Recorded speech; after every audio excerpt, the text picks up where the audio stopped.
Good evening, everybody, and happy Friday. Of course, it's happy Friday. We have another edition of Fire Up Florida. My name is Scott Morgan, Roth, the Motor City Madmouth. Pleased to be joined by my co host, Greg Fuchs, writer for the South Florida Tribune. Good evening, Greg. Good evening, Scott, and everyone else. Mark? I'm doing good, my good friend. I love you guys, man. Can't wait to take off on this show that's sweeping the country. All right, well, Madman Mancini, we got plenty to bite off today. And for all you people wondering why I'm wearing the University of Miami hat, well, guess what? We're going to talk a little bit of Canes. So, with that said, since we love to talk baseball, and I like to use baseball terms because they're really pretty good, okay, we're going to lead off with Greg Fuchs to give us an overview of what we're going to talk about this evening. Yeah, thank you, Scott. As all South Florida sports fans know, the last couple of decades have not been kind to most of our teams. The only exception is the Miami Heat. Ever since Pat Riley got there, they've been pretty much competitive every year, won 3 world titles. But the other teams, Dolphins, Marlins, Panthers, not only have they lost a lot, they've been rarely in the playoffs. And even Canes football, very mediocre compared to what the expectations are, winning only, 6, 7, 8 games a year. That said, the shining star in South Florida, there's actually 2 shining stars. I'm going to start with the Florida Panthers. Had the best record in the NHL, had the best record in the history of the franchise this year. And the last 2 games tested out everyone's heart if you're a Panthers fan. An overtime win, and the other night down 3-0 halfway through the game. They come charging back. So they're up 3 games to 2. Game 6 is tonight in Washington, starts in like 20, 25 minutes. So a huge game.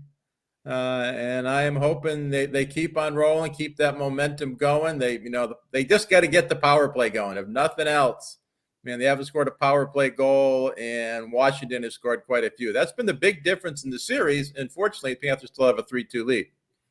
The other shining star in South Florida is the Miami Heat. They finished off the woeful 76ers last night. So they're made it through the first 2 rounds, so they get the rest up for a day or two till the other series wraps up, either the Bucks or the Celtics.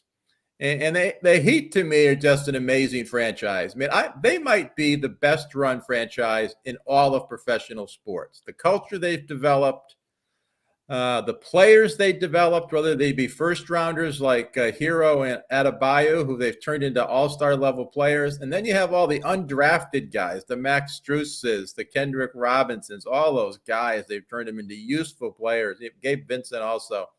So a huge tip of the hat to the Heat franchise. The ultimate example of the Heat franchise is when Pat Riley basically told LeBron James several years ago, you're not the owner, you're not the president, you're not the general manager, you're not the head coach. And if you're not comfortable with that, go play somewhere else. All right. And, I think we're going to get into this later. Jimmy Butler has been outstanding for the Heat. The Marlins, young team. They've been very streaky. I think they won 6 or 7 in a row. Then they lost 6 or 7 in a row.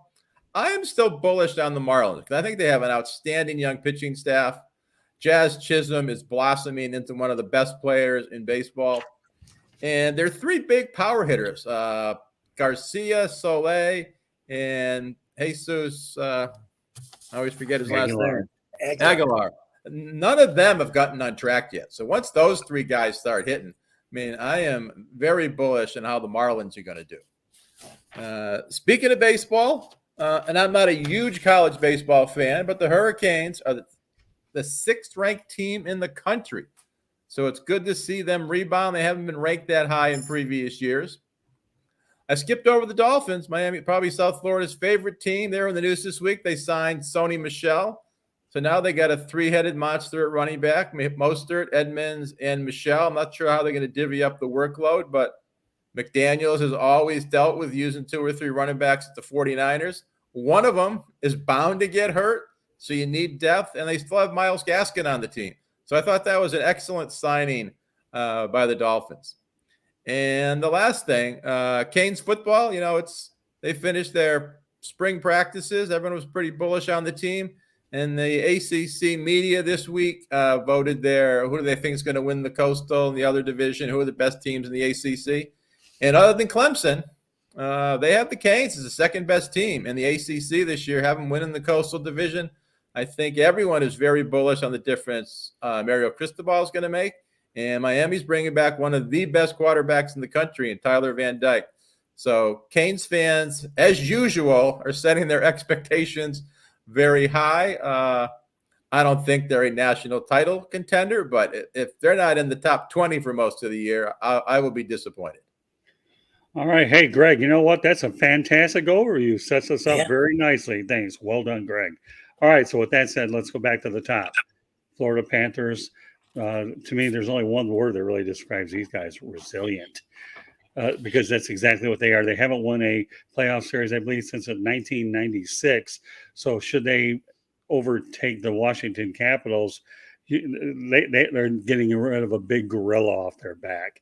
And you know what? My feeling is if they can get past the Capitals, you've got Alexander Ovechkin on the other end and a host of other excellent players of the Capitals. You know, again, this is a very resilient team. I had the opportunity to cover them in 2021. So I saw the makings of that team develop. But I still think that one thing, me personally, it was just too bad to see Joel Quenneville not be behind the bench. I understand that Andrew Brunette has done a good job. I get it. I've always been more in favor of the veteran coach behind there that's been there, done that, won the Stanley Cup. But, you know, who can argue with what Andrew Brunette has done? I know the additions of Claude Giroux has helped out. And Joe Thornton obviously came to Miami, South Florida, with the intent to try to win a ring after coming up empty-handed in his previous stop. So gotta like what the Panthers are doing without a doubt. But I think it's important that if they can have 60 more minutes of quality hockey, close it out, and then be able to close the series out, that will go a long way for the Panthers trying to promote hockey in Southern Florida. Because let's face it, Tampa Bay Lightning have the stranglehold of hockey in Florida with their recent success and the 3 Stanley Cups that they have. And yet they and the Tampa Bay Lightning too right now are on the find themselves in a Game 7 situation, which will actually take place over the weekend. So with that said, Mr. Madman Mancini, you're nodding your head. Let's talk about a little bit of hockey. Well, I'll tell you one thing. You're absolutely right. I don't think the Panthers have done anything since they were throwing rats on the ice and John Van Beesbrook was in goal there.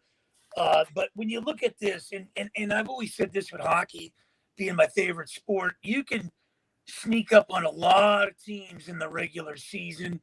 The matchups and everything don't really come into play, but the playoffs, it's locked down, and it comes full fold here. And the one thing I looked at this series is I thought the Panthers can dethrone the Capitals. But you know what? The Capitals, you know, they're a grizzly veteran team, man. They've been around. They're only a few years removed from a Stanley Cup team, but it's a team that's underachieved for a lot of years. They should have had more cups in Washington with Ovechkin and Oshie and guys like that. But that core's still there. It could be dangerous. If this thing gets into a Game 7 going back into Florida, you can throw everything out the window. It's going to be anybody's game there. But I think the Panthers, with Quenneville, great coach and everything, but you're going to start to see these teams rise to the occasion. I said that with the Rangers against the Penguins too, my friends. You know, the Rangers are a couple years out. They're not quite there. The Penguins got the core there. I know it's a Florida show, and the Panthers are maybe a year or so out.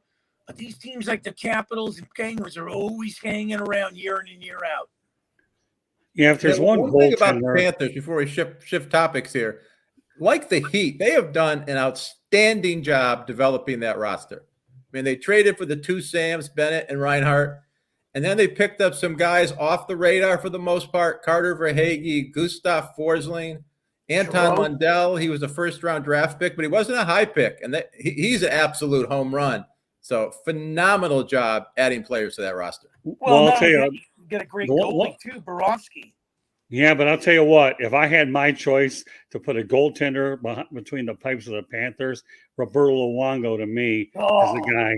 I mean, come on, tell me that there's a much better goaltender out there than Roberto Luongo. He was good, but I'd still go with John Van Beesbrook over Luongo if I'm looking at Florida Panther goalies. Well, no, I'm telling you can't go wrong with either of those two guys. I mean, face it, didn't John Van Beesbrook lead them to their only championship. They're only Beat a the Stanley Colorado Cup. Avalanche, I think it was. Right, they made it to Stanley Cup Finals Yeah, under. lost it.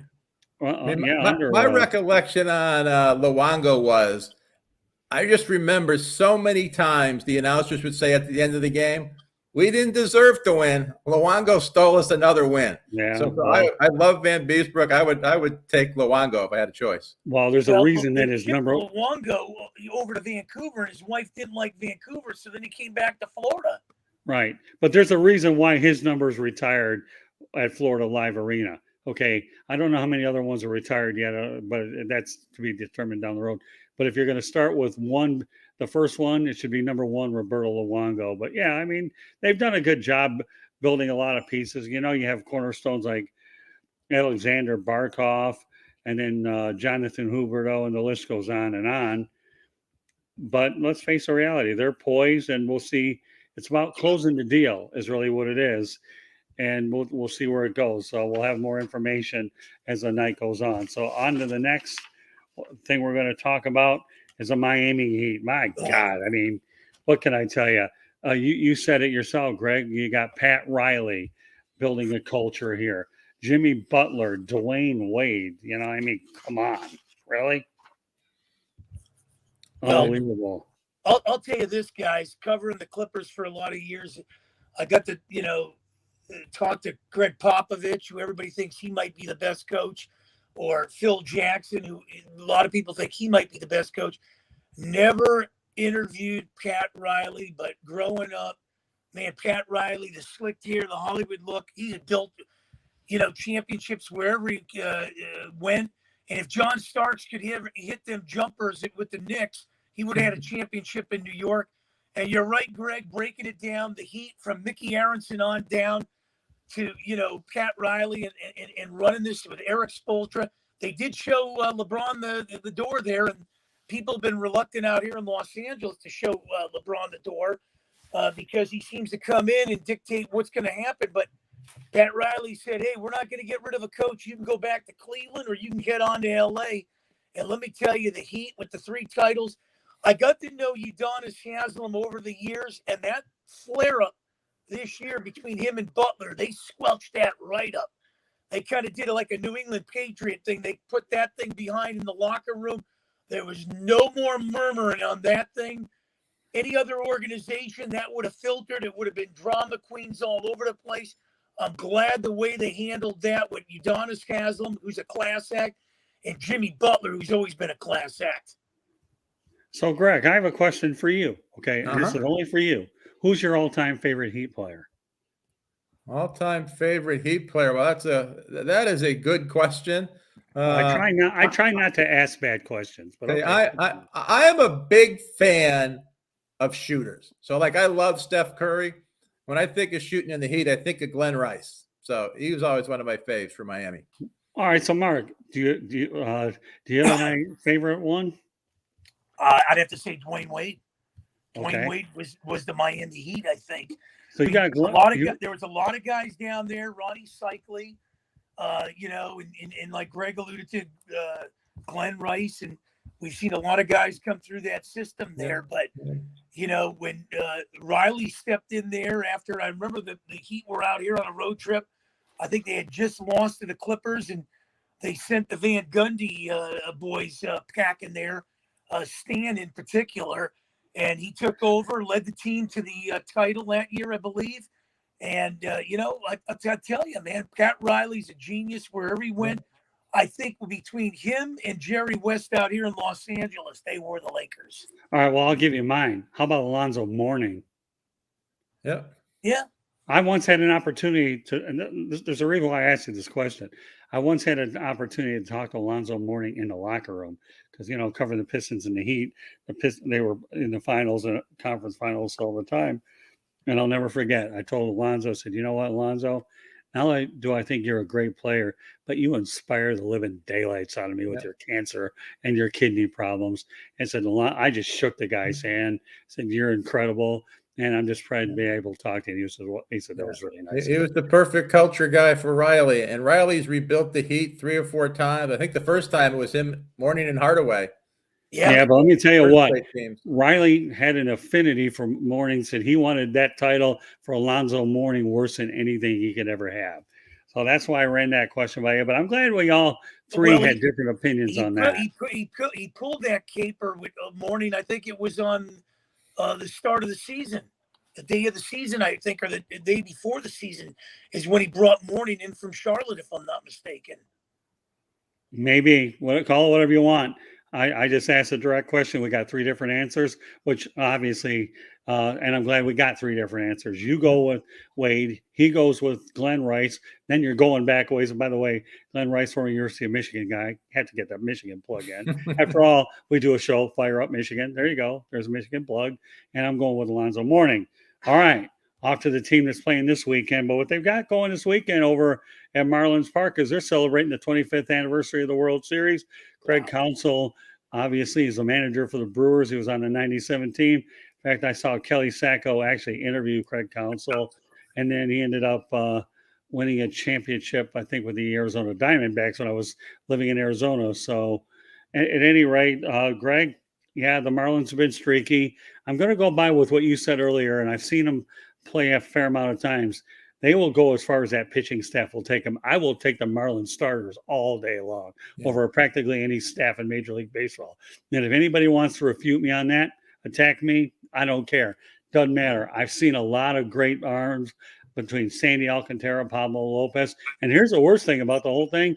If Sixto Sanchez ever gets right, can you only imagine that? Well, let's talk about the guys. I mean, Jesus Luzardo, the Parkland kid, has put in some good work. They acquired him from Oakland in the Starling Marte trade. So, and of course, the hitting the Marlins has been on the questionable side. I'm still waiting for their bats to erupt. Now, as I understand, I'm not looking at the game. I believe they're playing outdoors tonight, aren't they? Or at least they had the roof open. I don't know. If they are, they are. And if they're not, it's on my bucket list to see a Marlins game with the roof open. Go ahead, Mark. Well, here's the problem with the Marlins. I got it, and we've talked about it, you and I, Scott, is once that domino fell with Derek Jeter there, I thought the Jeter Mattingly thing was strong. They built the thing in New York with the Yankees there. And then, once they didn't give, Jeter free reins, I kind of looked at this organization in a different light. You and I know Bruce had talked about, what team is going to surprise. Would it be the Oakland A's, the Pittsburgh Pirates, or the Miami Marlins? I'm still sticking with my Pittsburgh Pirates. Let's face it, pitching's in 90% of the game.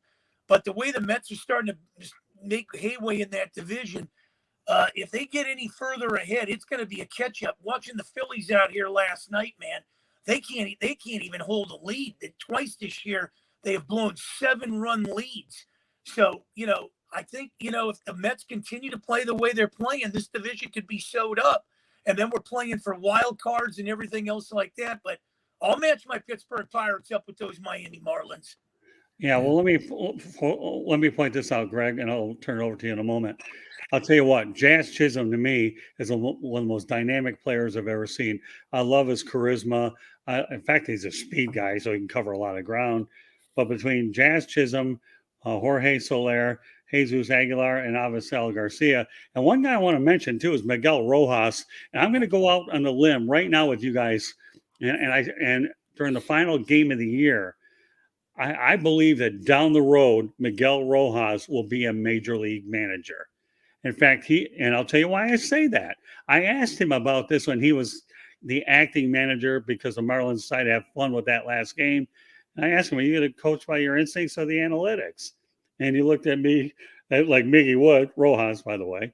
He said, I'm going to use a little bit of both. I still trust my instincts in this game instead of all the analytics. But Miguel Rojas is respected in the clubhouse, and he's respected around baseball. And I do believe, and I'm going out on a limb again, okay, he will be a future manager of a big league club down the road, whether it's the Marlins or wherever, I don't know. But you want to talk about a guy who impressed the daylights out of me with his leadership skills, that's fine. But again, the key is will the Marlins bats, when they finally get going a little, sometimes it does take the bats a little time to catch up. But Jesus Aguilar is a heck of a player. They brought in Avisel Garcia. And by the way, they're facing their old team, the Brewers, tonight. Aguilar was a fan favorite in Milwaukee, and Avisel Garcia had a productive campaign there as well. So again, if the Marlins hitting wakes up and with their phenomenal pitching, I'm not selling this team short at all. Yeah, and I wondered about the Derek Jeter thing. You know what? That you're probably right there, Mark. But I'm kind of curious to see how Kim Ng gets a real test as a general manager, and if she has any success as a general manager, mark my word, fellas. Okay, there could be more women general managers in MLB, so a lot of females are hoping that Kim Ng gets it figured out. All right, Greg, go ahead. I was going to say one of the reasons I'm bullish on the Marlins for the rest of this season is they're hovering a little bit below 500 right now, but other than Chisholm, Lopez, and Alcantara, no one else on that team is really off to a good start. So I think some of those guys, they got real talent. They're proven. So I think they're going to get better and better as the season goes around. And the key for the Marlins long term, as always, is as some of these young guys get older, can the Marlins afford to pay them? I mean, you can't be trading away Jazz Chisholm after trading away, Christian Yelich and all those other guys they ditched 3 or 4 years ago. You need to be able to keep your elite homegrown talent. And Marlins, in order to do that, part of it is Marlins need to start drawing more fans. Well, you definitely want to have them under club control. That's for sure. And if they get a better television deal, obviously that'll pump some more revenue in there. But you're right. You can't keep selling off parts and have fire sales, or you'll have no fan base. You'll have about the same crowds that the old Miami Marlins had over at, Miami Stadium out in the Overtown area. Yeah. So they'll be that much worse than that because that was bad. But generally speaking, I would think that organization, to be sustainable, has to bring in about 20,000 fans a game. And yet, believe it or not, they're facing the Milwaukee Brewers tonight, who could put 30,000, 40,000 fans blindfolded in that place the way they are in Milwaukee. We talk about a lot of great baseball towns around the country, but let me tell you something about the Milwaukee Brewers. I know that area well because obviously I have a lot of ties to the area. I've been to some games. The Milwaukee fans, to me, are the best kept secret in all of baseball. In terms of, you look at their attendance numbers over the years, and then somebody can come back and debate with me all day long. But Milwaukee Brewers have an outstanding fan base. But the Marlins need at least 20,000 fans just to give yourself a puncher's chance. Yeah. Well, they should be able to do 20,000 if they stay competitive. Yeah. Right. I still don't know, because there's so many Red Sox and Yankees and Mets fans down here. Will they ever be able to fill that place up 30,000 a night? I don't know. Well, the only chance you got there is you better hope and pray that they work on an interleague agreement with one of those two teams that they come down here, because we all know that Southern Florida is considered a high transplant area where they'll support the other ones. I saw what the Yankees did last year in terms of what their attendance. They can bring in a lot of people over the course of a 3-game series. Thankfully, you have the Mets and you have Philadelphia. That's good, but you still need the Yankees, Bostons, and Torontos to fill out that fan base. Go ahead, Mark. Well, the problem there in Florida, and we've said it before, and I know Greg brought up the thing with the keeping the talent there in Miami and everything. That's the problem the Pirates had. They had to put a new stadium in there. PNC Park is gorgeous. I've been in there, but they're locking up their key, young guys, like Brian Hayes and Brian Reynolds. You need to do that, and that's the key there. And good manager Don Mattingly. But I'll tell you one guy. You talk about Rojas. I'm telling you right now, the next manager of the Cardinals is going to be Yadier Molina. And I can see another manager on the horizon when he hangs it up is Miguel Cabrera.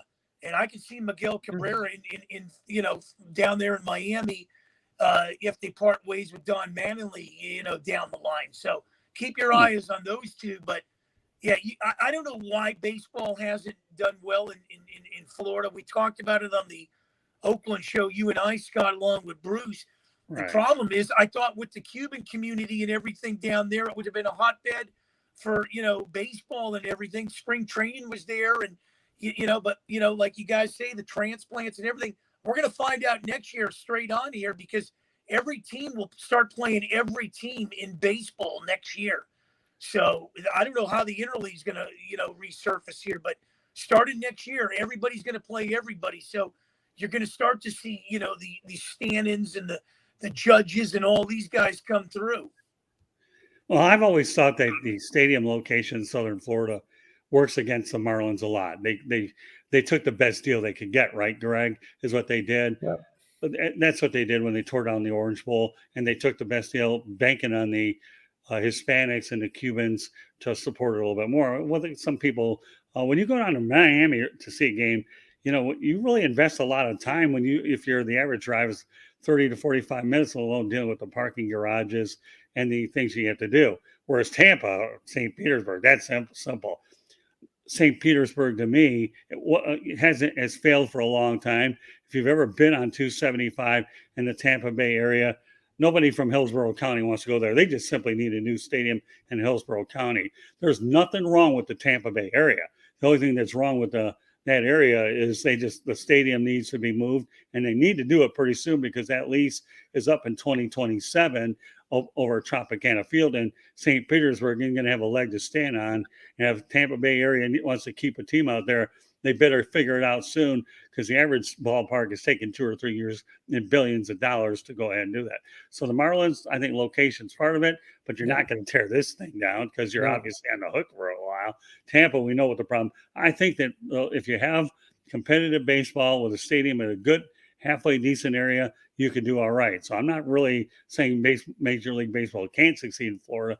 Each situation has to be judged on a game-by-game basis. And now I know we have Dolphins stuff to get to, Greg, so why don't you lead us there? Yeah, I mean, Dolphins had a great offseason. Then you went into sort of that lull because they didn't have a whole lot to do in the draft this year.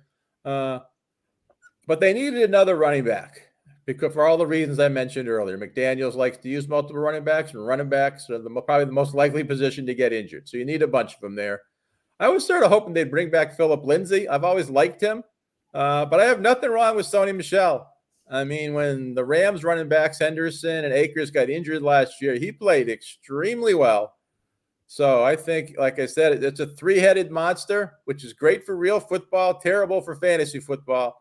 But I thought that was a great addition. I think they paid, $2.1 million for him, so not a lot of money. A great add to the team. Well, when you think of the imports that you brought in, Mike McDaniel's a 49er, right? So he's a 49er. And as a result, what we have, you got Sony Michel, you got Raheem Mostert, and Chase Edmonds. So that's what you have. So, he's pretty familiar with what's going on. So, well, here's the thing. Go ahead. Yeah, with Sony Michel, I've always liked this kid. Even when he was with New England, came to the Rams, and now he goes to Miami. I don't know why he's been, kind of traded around the last 3 seasons, but I really like this kid a lot. I think he's a great little running back. He kind of reminds me in some ways the old Philadelphia Eagles running back, you guys probably know, is Wilbert Montgomery. Never get a lot of credit. I mean, and that's what I like about Sony Michel. Doesn't get a lot of credit, but he'll give you, he'll pick up 100 and something yards pretty much every game given the opportunity. Yeah, I agree totally all the way. So, I mean, again, the running game is going to be the key for the Dolphins. I think it really is because we all know that they stockpiled on a lot of weapons. Yeah, and as I wrote in my article, I mean, the Dolphins could be one of the top 5 rushing teams in the NFL this year. And when was the last time you ever said that about a Miami Dolphin team? Larry Zonka. Then you got, then you still got Jalen Waddle and Tyreek Hill. They're going to want the ball too. So it'll be interesting. Yeah. Well, and not only that, guys, when you look at the Dolphins, we talked about this a couple weeks ago. That AFC is going to be a dogfight. The schedule now is a dogfight. You got some tough teams on that schedule. You open up with New England. That's not going to be a rollover game, even though New England has problems every time they keep going down to Miami. I don't know what it is. They might not have enough potassium in themselves. Maybe they got to, get more bananas in them or something. But, boy, the Patriots, it's been a house of horrors every time they've gone down to Miami in more ways than one. Yeah. Oh, yeah, no question about that. We all know that the New England-Miami situation is what it is. We know about the rivalry there. I'll be curious to see how the offense of the Dolphins actually, they're loading it up. We all know we're setting up for a do or die type of year is what we're doing. I mean, you give them every running back on the planet, every wide receiver on the planet what else do you expect to happen? That to me is Well, when are you guys going to get back to the logo where the dolphin was it was a nice one in the 70s? This one looked like he's taking a suntan on a logo. Yeah, no, I like that. I should like that logo. I still expect the Finns to pick up a center because they got a big question mark with Dieter there at center, and they really don't have a backup center on the roster. It's going to be interesting. But, I'm looking at two situations. I'm looking at a situation in Arizona with Kyler Murray, and I'm looking at a situation in Miami, Tua. Can these guys, with their size, lead their teams to respective conference championships along, with maybe a possible Super Bowl? Yeah, well, we'll see how things play out. Obviously, mini camps and OTAs have already started, so consequently speaking, the rookies will be able to get a feel for the coaching staff. And not that there are many rookies when you only have 4 of them, anyways. But again, that quarterback that they drafted out of South Dakota State, Greg, do you remember the guy's name? I'm trying to remember. They drafted a quarterback out of South Dakota State. But whatever they did, I think is in the 7th round. Another quarterback room to throw in there down the road. You never. Oh yeah, well, they got a guy from Kansas State this year, Skylar Thompson. Oh, was it Kansas State? It was Kansas State. I'm sorry, I had the wrong. Good developmental number 3 quarterback. Right. Okay. Well, Kansas State. Nevertheless, you have another quarterback in the room. Yep. All right. So let's talk about the Miami Hurricanes baseball team, Greg. They don't get a lot of recognition, so we might as well give it to them. No, they don't. And they get, even in South Florida, even when they get in the College World Series, they don't get a lot of attention paid to them. But since the name of this show is Fire Up Florida, you got to at least mention that the Canes are the number 6th ranked team in the country. So that bodes well, and they'll be making the playoffs, I assume. And then, getting through the college baseball playoffs, I mean, that is a war of attrition. So it is tough even to get to Omaha for the World Series. But sitting there at number 6, it's as good as you can get right now, just about. Well, I remember covering the Hurricanes back in the 80s when the guy by the name of Ron Frazier was running the show. Yeah. And I know that Alex Rodriguez has a financial interest in that team as well. I know he's donated a lot of money. I think he has a field named after him. Was it Marklight Stadium, Alex Rodriguez? I think it was. Yeah, I don't understand what the problem is down there, because baseball in the South and West completely dominates. When you're looking out here on the West Coast, UCLA, USC, Pepperdine, Long Beach State, Cal State, Fullerton, San Diego State, and then you get into that South, Mississippi State, LSU, good baseball, Florida State, Florida, Miami. I mean, man, if you threw these two conferences in to knock each other out, it'd be a dogfight. Some of these teams might even give the pros a run for their money, but I just don't understand, why this program isn't up in the top 3. Miami, over the years, great baseball. Yep.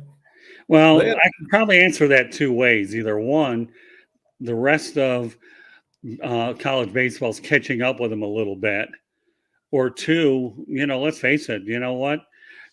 Any team, any university that plays in a great area weather-wise is always going to have.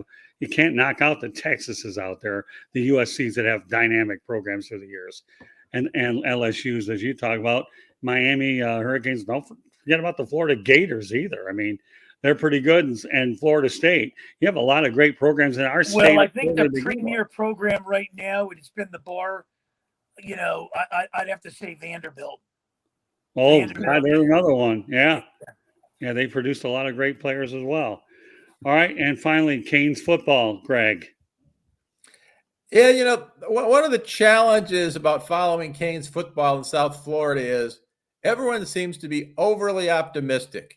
Even the coaches, during spring football, they're always very optimistic, like what they see. A bunch of hard workers have improved a lot, have been in the weight room, blah, blah, blah, blah, blah, blah, blah. Then they go out and lose 4 or 5 games, and all the fans go, what the heck happened? So this year, didn't have a tremendous recruiting class because Cristobal got in there late. But, he's brought a different – we talked about the Heat culture. He's bringing a different culture to Miami. He's a big believer you win games at the line of scrimmage. So he's developing the offensive and defensive lines. And they got a lot of decent talent coming back. I mean, that was a real good team last year once Tyler Van Dyke took over the reins as the starting quarterback. So this is his second full season. He should be even better, even though he lost his two best wide receivers. So they need to replace the receivers, but the offensive line is solid. They got a stable full of running backs who are excellent. Defense should be outstanding. And this transfer portal, I mean, the Canes have lost a few guys over the last couple of years, but they've brought a lot of guys in via that transfer portal. Not sure how good the ones they brought in this year, but I want to say they brought in like 8 guys in the transfer portal. And, the guy that stands out just a few years ago, and, Jalen Phillips, who the Dolphins took in the first round, he came from UCLA as a transfer. So all right, we'll see. People are bullish on the Canes. The media have them ranked second best team in the ACC. We shall see. You bring up a couple of interesting points. I'm going to lead you on this one here, Mark. Okay. Manny Diaz out. Obviously, Mario Cristobal leaves a cushy job with the Oregon Ducks, and we did a heck of a job out there to come to his hometown of Miami, where he did an incredible job with FIU. Of course, ever heard of T.Y. Hilton? Okay, he played under Mario Cristobal. He knows how to recruit in Miami. Howard Snellenberger used to call Miami the state of Miami because that's how much he valued recruiting in Dade County. So when you put things in perspective, that you got Cristobal, he brings in energy, like you said, but I have a feeling he's going to really use that transfer portal and work wonders with it and make them competitive very, very quickly. And yeah, it doesn't hurt to have Tyler Van Dyke. And I saw them at the spring game. It was pretty interesting to watch them. Of course, my first time I'd seen them in years. I obviously have a vested interest in them. But, Mark, what do you think the national perspective is of Miami Hurricanes football? Where's Howard Schellenberger? Where's Jimmy Johnson? Where's Vinny Testaverde? Where's Michael Irvin? These are the Hurricanes I remember. I think that game where they showed up in their camouflage to take on, was it Nebraska or Oklahoma in the Orange Bowl? Classic games. But, I think when you look at Cristobal, he's going right into the frying pan right now. You're right. He had a cushy job at Oregon. Nobody was bothering him. He could just rack up wins there. The Pac-12 was, it's not the best conference, but now he's going to this ACC, and watch out, man. This is a conference where Pitt, Clemson, the list goes on here. I'm not saying it's the SEC by any means, but you got to look at this conference, and we're going to find out what he's, going from Oregon to Miami. That's like going from the surface streets to the fast lane in the freeway, and good luck with that. And don't forget Jim Kelly either. You talk about another guy who actually former Penn State guy. They wanted to be a linebacker, and he said, "I'm not doing that." Howard Schellenberger. Right. And Howard Schellenberger, you don't have to be a linebacker there. I'll let you play quarterback. We all know how that worked out. So now I realize that they've had a lot. Mark Richt tried with the program. I think they got the wrong version of Mark Richt, the one after Georgia instead of the one that got there before Georgia. Otherwise, I think Mark Richt would have done well. So, yeah, I think the Miami Hurricanes will certainly be an intriguing story to watch as well. So, so we definitely we bit off a lot tonight. Mark, anything you want to add to that? No, I think you covered it. Greg laid it out. You laid it out. I tried to come in, throw my 2 cents on the fire. Fire up Florida, baby. Yeah, that's it. Fire up Florida. My name is Scott Morgan, Motor City Madmouth, along with Greg Fuchs and Madman Mancini. This show can be heard on iHeartRadio as well as the South Florida Tribune YouTube channel. You can see it there. So by all means, do that. So we have the Panthers tonight, the Marlins and the Brewers all weekend. And the Miami Heat, well, they just want to know who they're going to be playing next. Milwaukee. Yeah, it's going to be interesting. So, but any closing thoughts, Greg? My one closing thought, it's an optimistic thought. As good as all the Florida teams are right now, and I think the Marlins are on the come, I don't think it's a flash in the pan. All those teams, I think, are going to be good for several years to come. So, well, good for South Florida. The Miami Dolphins really intrigue me a lot. Because I'm telling you, what they've done to me in a short period of time is with developing their offense. So we'll find out and see how it plays out. So, Meanwhile, that puts a wrap on this edition of Fire Up Florida. My name is Scott Morgan, Roth the Motor City Madmouth. Thank you for joining us on this edition of Fire Up Florida. And until the next time, we'll catch you later. Meanwhile, one last thing, Mark, let everybody know how they can get a hold of you. You can get me on Facebook, Mark Mancini on the Lakers floor. You can get me mancinisports@yahoo.com. Pittsburgh Pirates podcast, Mondays and Fridays. Philadelphia, WWDB, this show, Detroit, man, all over with you guys. I love you dearly, man. I love these listeners in Florida. Now they love listening to you. Greg, real quick. Yeah, you can get my articles at southfloridatribune.com, and you can follow me on Twitter at gfuchs at Gregory Fuchs. And it's on our ticker, but I'll also mention, go to our website, www.southfloridatribune.com. You can email us at southfloridatribune@gmail.com. And we also have a Twitter account at Tribune South. And you can also find us here on South Florida Tribune YouTube channel and link up with me on LinkedIn. So on behalf of Greg Fuchs and Madman Mancini, my name is Scott Morgan, Roth the Motor City Madmouth. Thank you for joining us on this edition of Fire Up Florida.